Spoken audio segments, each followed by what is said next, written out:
Hola hermanos, Dios les bendiga. Es un gran privilegio que podamos estar un domingo más juntos, reunidos esta vez de una manera diferente, a la distancia, pero juntos al fin para poder adorar a nuestro Dios y poder ver en las Escrituras los gloriosos atributos de Dios y también ver la obra que Dios ha hecho en la cruz a favor de nosotros pecadores. Así que vamos a comenzar este culto diferente, este culto a la distancia. Vamos a comenzar como lo hacemos normalmente, leyendo las Escrituras, así que les pido por favor que puedan acompañarme en sus Biblias. Vamos a leer Colosenses 3, del 16 al 17. Vamos a estar leyendo ese pasaje. Dice la palabra de Dios en Colosenses 3, 16 al 17. Que la palabra de Cristo habite en abundancia en vosotros, con toda sabiduría enseñándoos y amonestándoos unos a otros con salmos, himnos y canciones espirituales, cantando a Dios con acción de gracias en vuestros corazones. Y todo lo que hacéis, de palabra o de hecho, hacedlo todo en el nombre del Señor Jesús, dando gracias por medio de Él a Dios el Padre. Que Dios bendiga su palabra. Vamos entonces a estar orando por los diferentes motivos que oramos normalmente todos los domingos, así que estos motivos van a estar siendo proyectados en su pantalla y si usted se encuentra solo o se encuentra con otras personas, por favor vamos a estar todos juntos orando un momento cada uno por estos motivos que oramos normalmente. Así que vamos delante del trono de la gracia a poder estar orando por esto.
Bueno, hermanos, oremos por favor. Padre eterno, Dios amado, tu trono permanece por siempre y para siempre. Tú gobiernas con cetro de justicia, Señor. En el principio echaste los cimientos de la tierra y con tus manos formaste los cielos. Ellos dejarán de existir, pero tú permaneces para siempre. Tú eres siempre el mismo. Tú vivirás por siempre y para siempre.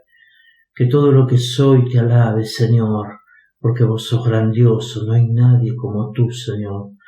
Tu gloria y poder son infinitos, tu gracia y misericordia son eternos. Tu amor hacia nosotros no lo podemos comprender, es tan sublime y hermoso, Señor. Soberano Dios, te suplicamos en este momento que tengas misericordia, porque tú lo gobiernas todo, Señor, ni un cabello cae de nuestra cabeza sin tu aprobación. Es por eso que te rogamos que nos guardes, ya sea del coronavirus, Señor, el dengue o cualquier otra enfermedad. Rogamos que tengas misericordia, Señor.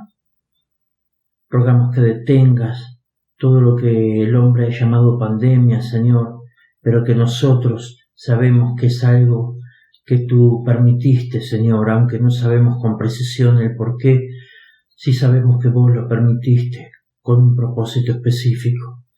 Señor, te rogamos que nos guardes, que nos libres de todo mal, de este flagelo, Señor.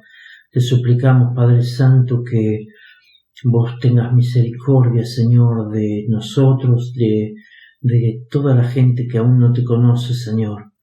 Padre, porque si nosotros pasamos por esto, sabemos que proviene de vos y estamos tranquilos confiando en vos, pero la gente no te conoce, Señor. Por eso te ruego que tengas misericordia y que esto pueda servir para que muchos puedan conocerte a vos, Señor. Ahora te ruego que nos ayudes, Padre Santo, a abrir nuestro corazón para recibir la palabra que vos le has dado a tu siervo, Señor, para edificación de tu iglesia. Lo pedimos en el precioso nombre de Jesús, nuestro Señor, nuestro Salvador, y sea todo para tu gloria eterna. Amén.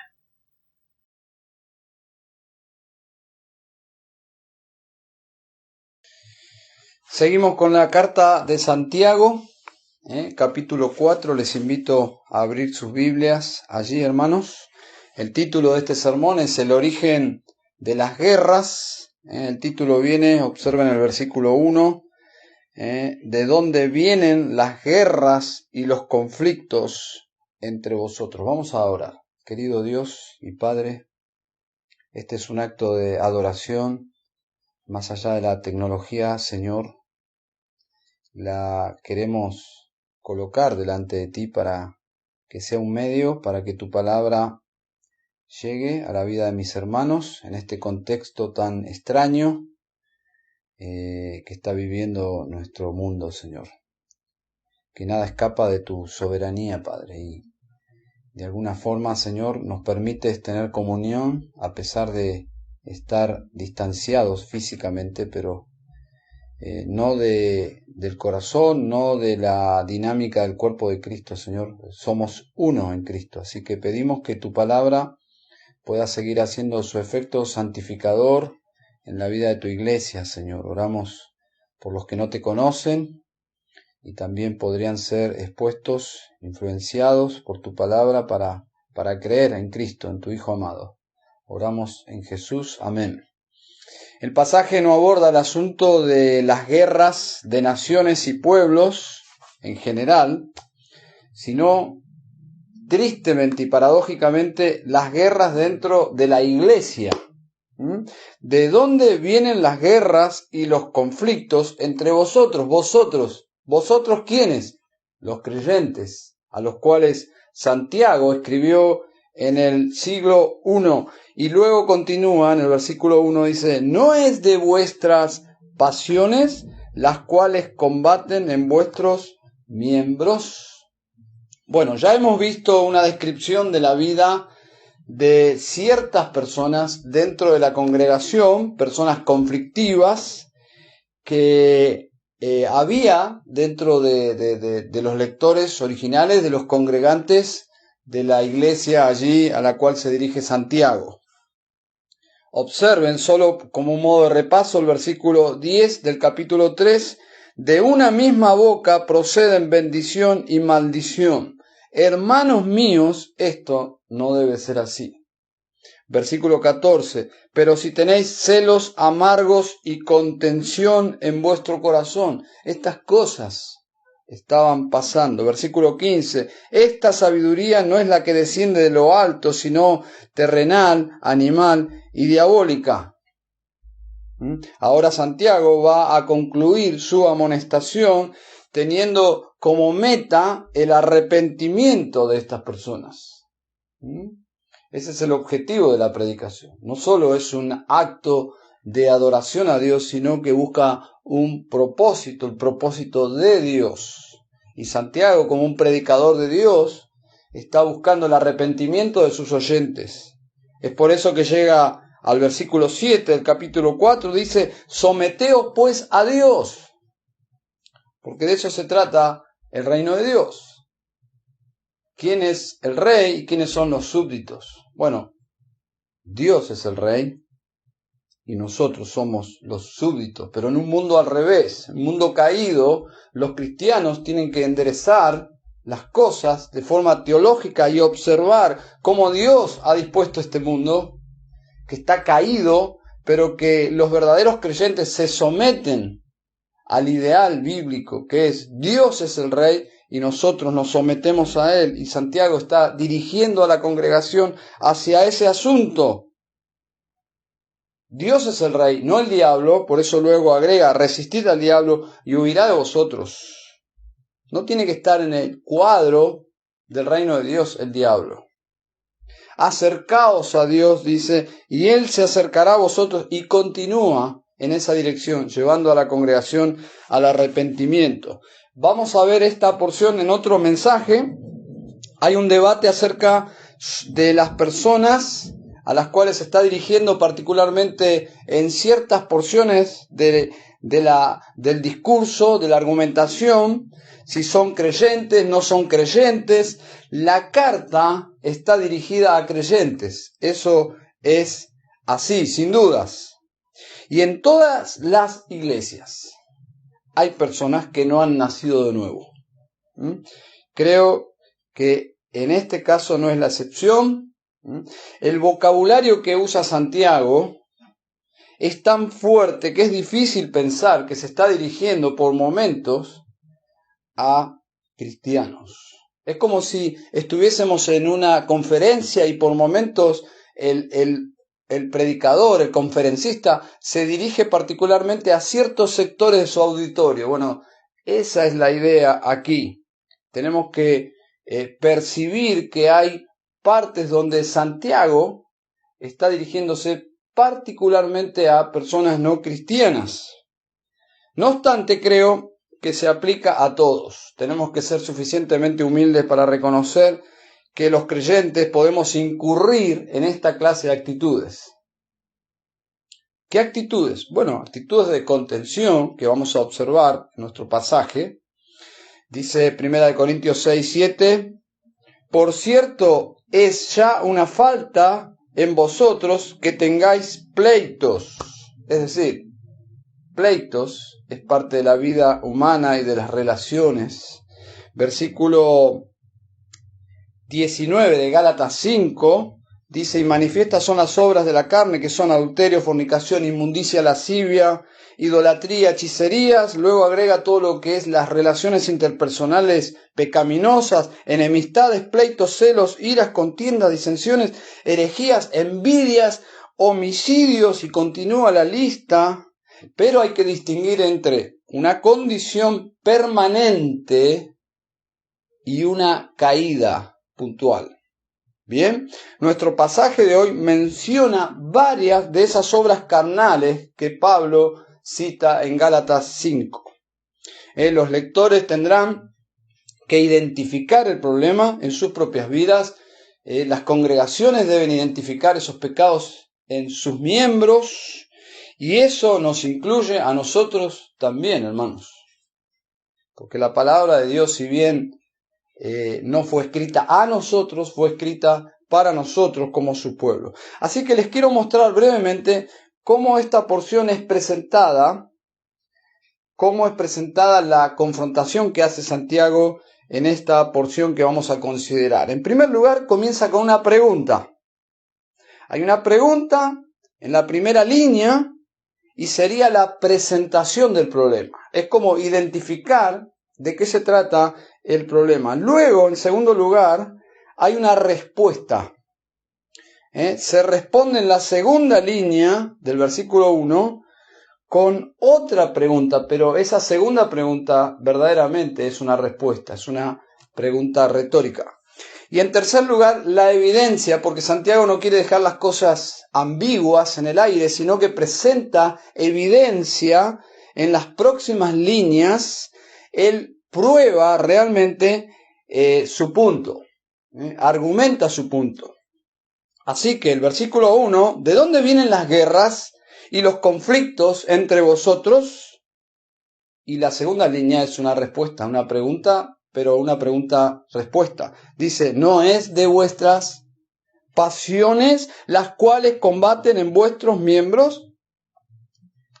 Bueno, ya hemos visto en el capítulo 3, parecería ser que había personas que querían ocupar el cargo de maestros, líderes de la iglesia. Se querían posicionar frente a la congregación.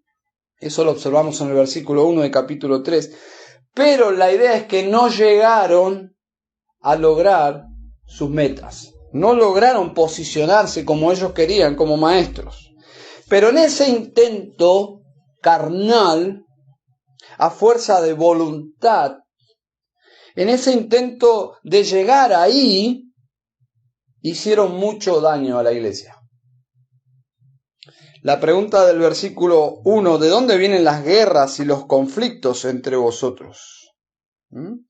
Habla de conflictos dentro de la congregación, en este ámbito del liderazgo, dentro de la membresía de la iglesia. Santiago responde describiendo las acciones de los responsables, es decir, ¿de dónde vienen? Vamos a monitorear el origen de todo este asunto de conflictos dentro de la iglesia, y si seguimos y llegamos al origen del conflicto, llegamos a ciertas personas, a los responsables. Santiago describe las obras, describe las acciones de los responsables. Versículo 2, codiciáis y no tenéis.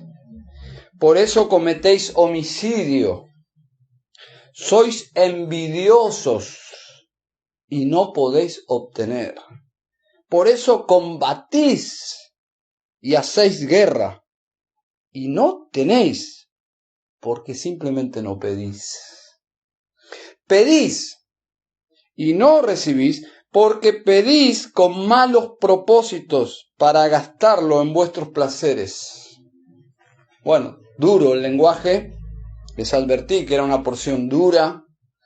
La frase que deberíamos subrayar y destacar es la frase del versículo 2. Dice, sois envidiosos. ¡Wow! Envidiosos. En agosto del 2018, un joven modelo de una compañía famosa inglesa asesinó a su compañero de trabajo, apuñalándole el corazón. Todo quedó filmado. Todo quedó a la vista. Los investigadores quisieron saber, obviamente, cuál fue el móvil. ¿Qué fue lo que lo impulsó a este joven a arruinar su vida, asesinar a una persona, malograr toda una carrera? ¿Cuál fue el móvil del crimen? Sencillamente, la conclusión de los detectives, de la policía, fue envidia. Probablemente han oído una fábula, y quiero leerla textual. Cierta vez, mientras el demonio atravesaba el desierto de Libia, llegó a un lugar y vio cómo algunos demonios trataban de tentar a un santo sin éxito. El santo parecía imperturbable frente a las tentaciones. Tras observar el miserable fracaso de estos diablillos, les dijo: «Permítanme un momento». El demonio avanzó, dispuesto a darles una gran lección. Se acercó y le susurró en el oído al santo lo siguiente: «Tu hermano acaba de ser nombrado obispo de Alejandría». En el acto, la envidia nubló el rostro del sereno ermitaño. Ustedes recordarán el corito: Saúl hirió a sus 1000 y David a sus 10.000. Primera de Samuel. ¿Recuerdan? Capítulo 18, versículo 6. Aconteció que cuando David volvió de matar al filisteo, salieron las mujeres de todas las ciudades de Israel cantando y danzando para recibir al rey Saúl, con panderos, con cánticos de alegría, con instrumentos de música. Versículo 7. Y cantaban las mujeres que danzaban y decían. Casi puedo imaginarme el rostro de Saúl de felicidad. Felicidad egoísta, por cierto. Y la canción decía así: Saúl hirió a sus 1000, que ya es mucho, ¿no? Pero la segunda frase de la canción irritó tanto a Saúl, porque cantaban lo siguiente: y David a sus 10.000. Y dice Primera de Samuel 18:8, y se enojó Saúl en gran manera, y le desagradó este dicho, y dijo: a David 10.000 y a mí 1000, no le falta más que el reino. Desde aquel día Saúl no miró con buenos ojos a David. ¿Se dan cuenta? La envidia desfigura nuestro carácter, destruye nuestras vidas. ¿Cuál fue el problema de Saúl, de los principales sacerdotes, de los hermanos de José? ¿Recuerdan la historia en Génesis? Y de estas personas a las cuales escribe Santiago. Dice: no es de vuestras pasiones nos muestra el origen de las guerras, de los conflictos. Son las pasiones. Esa palabra pasiones viene de nuestra palabra filosófica hedonismo. El hedonismo, que es esa filosofía que tiene como meta en la vida el placer. Y tiene una connotación de satisfacer los deseos naturales y normales y carnales. Comunica la idea de vivir para los sentidos, para el paladar. Es lo contrario, absolutamente lo opuesto a la vida guiada por el Espíritu de Dios, que es la meta de ustedes y de mí y de todos los cristianos. Se usa en el Nuevo Testamento la palabra pasiones siempre en forma negativa. No es de vuestras pasiones las cuales combaten en vuestros miembros. Hay un paralelo aquí en el capítulo 1, versículo 14, que usa la misma palabra, donde habla del origen de la tentación pecaminosa y habla de ser seducido por la propia pasión, en la misma palabra que deriva de hedonismo, de donde sale la palabra hedonismo. Lo que describe es básicamente una persona centrada en su propio corazón, una persona centrada en su propia vida, en sus propios deseos. Y es justamente la descripción que hace Santiago en el versículo 2 y 3, una persona totalmente motivada, dirigida por sus propias pasiones. Dice: codiciáis y no tenéis, por eso cometéis homicidio. Sois envidiosos y no podéis obtener, por eso combatís y hacéis guerra. Es una persona que no se detiene, que es obtusa. Dice, no tenéis, porque no pedís. Pedís y no recibís, porque pedís con malos propósitos para gastarlo en vuestros placeres. ¿Saben? Se me ocurre una palabra que describe la clase de vida y de experiencia de estas personas que viven de esa forma. Y la palabra es frustración. Son personas frustradas, sumamente frustradas. Y la frustración es la respuesta de cómo ellos se sienten porque ante sus metas, ante sus deseos no cumplidos, encuentran resistencia y esa resistencia los frustra porque no logran lo que desean. Una persona enojada porque las cosas no le salen como ellos esperan y luchan en pos de lograr lo que no pueden lograr. Les leo una pequeña parte de un cuento muy conocido. Si usted no logra identificar el cuento, lamentablemente quiero decirle que usted no tuvo infancia, pero seguramente que lo va a identificar. Les leo. La segunda esposa del rey era una mujer muy hermosa, pero muy arrogante y presumida. No podía soportar que otra mujer la superara en belleza. Tenía un espejo mágico con el cual hablaba y cuando se miraba en él decía, espejito, espejito, ya adivinó, ¿no? Espejito, espejito que me ves, la más hermosa de todo el reino, dime, ¿quién es? El espejo le respondía, reina, de todas las mujeres eres la más hermosa del reino. Ella quedaba tan satisfecha, pues sabía que el espejo decía la verdad. Blancanieves, en tanto, iba creciendo y se hacía cada vez más bella.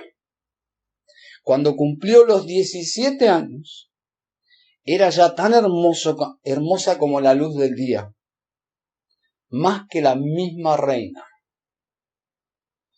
Así un día, cuando ésta le preguntó a su espejo, espejito, espejito que me ves, la más hermosa de todo el reino, dime, ¿quién es?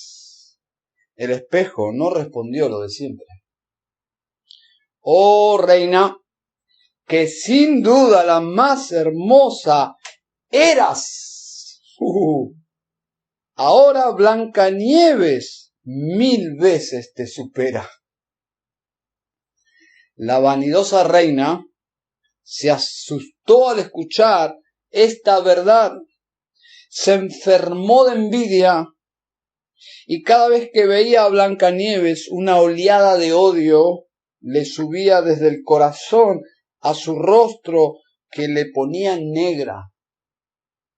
La envidia y el odio fueron apoderándose de su corazón como la mala hierba hasta el punto que no tenía ni un minuto de paz. Ni de día, porque Blancanieves jugaba alegrando el palacio, ni de noche, porque la imagen luminosa de la niña no se podía apartar de su mente. ¿Entienden esto? La reina inicia una guerra contra la humilde Blancanieves. ¿Dónde se originó esa guerra? En el propio corazón de la reina. Y es la misma música de fondo de la carta de Santiago, en capítulo 4. ¿De dónde vienen las guerras? De los corazones enfermos de envidia, tomados por el pecado. El pasaje indica cuál es la razón de por qué no alcanzan sus caprichos, sus metas caprichosas. Versículo 6. Dios resiste a los soberbios. Lo vamos a tratar en otro sermón, pero es Dios mismo que se para enfrente y les frustra sus planes. No tenéis, no podéis alcanzar, no tenéis lo que deseáis, no recibís. Y Dios detrás de toda esa frustración. Todos los verbos están en tiempo presente. Un ejemplo podría ser así. Están codiciando y no están teniendo nada.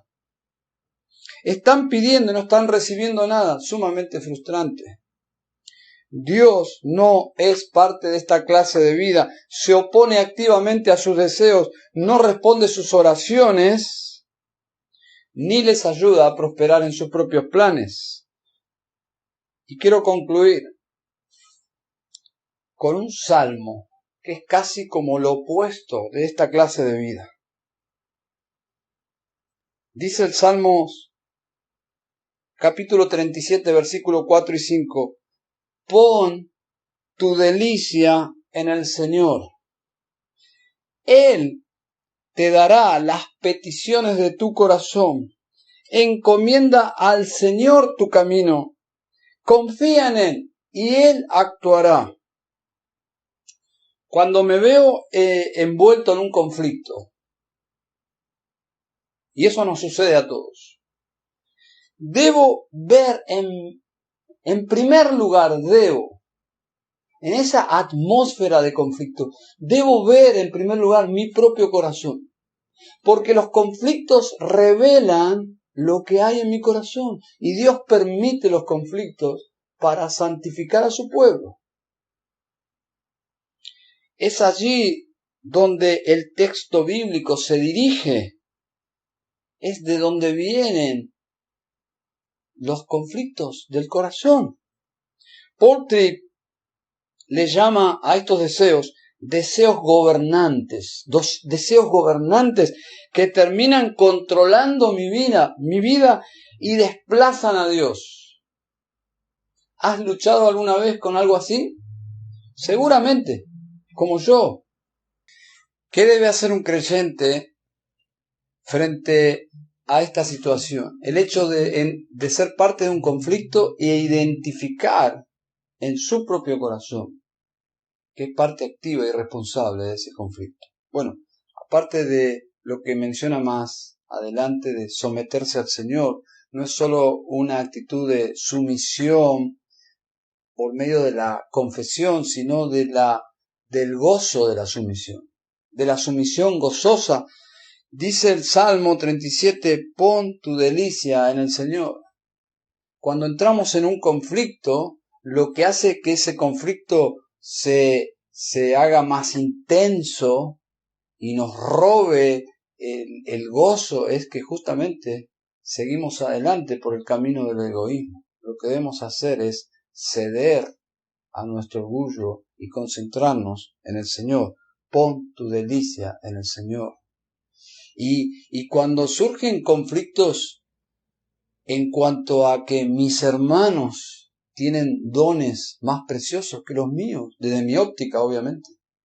Cuando yo estoy disconforme por mi rol en el cuerpo, cuando yo veo la mano de Dios de forma más evidente en la vida de otros, o cómo Dios levanta a otros a posiciones de liderazgo, yo debería, como cristiano, gozarme de eso.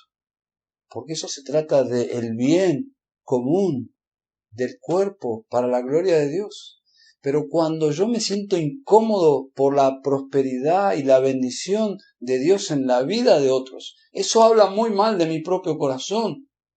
Y el hecho de identificar eso en mi vida debe llevarme al arrepentimiento y debe llevarme a Dios y pedirle a Dios, por favor, sé tú mi delicia. Quiero concluir respondiendo a la pregunta, ¿de dónde vienen las guerras en la iglesia? Podemos decir a ciencia cierta que en la mayoría de los casos somos responsables porque no actuamos bíblicamente, humildemente, reaccionamos pecaminosamente. Dios nos ayude,